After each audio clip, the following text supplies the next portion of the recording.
one of the really cool things that I loved about Autonomy was the idea of a lifelong membership, because I love learning and I'll teach to see how much I know. Can I get the information across? Are people understanding? Am I seeing the light go on, or I'm seeing the eyes glaze over? Uh, so it was a definite win to have lifetime access. The classes were intense. It was fun.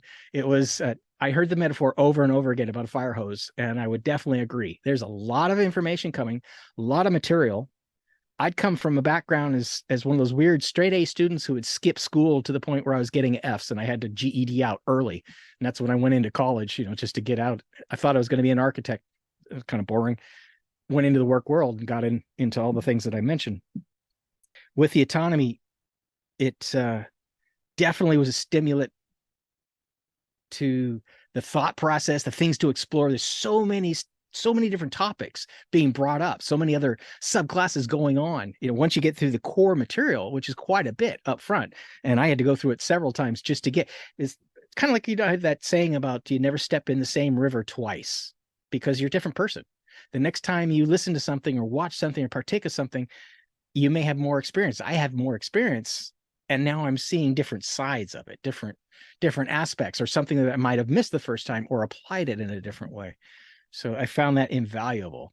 And then once you're in the community, there's so many other things going on that are involved with Autonomy, more things to get interests into, and different avenues. And that's before you even start talking with all your fellow students. I built a really tight core with a number of the season 5 and some of the earlier season 4, season 3, even season 1. There's a gentleman from Germany. We check in weekly now, see how each other's doing, kind of hold each other accountability type of thing, as well as just checking in and seeing how you doing. Are you getting enough sleep? Those kind of real life kind of things. It's a strong core group that I'm happy to visit once a day at a minimum, just to check in, see how people are going, offer help, ask for help. Big help with the type of people that get attracted to Autonomy is the integrity, the communication. We learn quite a bit about proper methods of communication, or things that I'm not doing now, which is like listening. So quite a bit there. Each of the groups that I was in, and I would get people from all over the world. First the season I joined, and then as subsequent seasons as I attended, I'd drop in and out.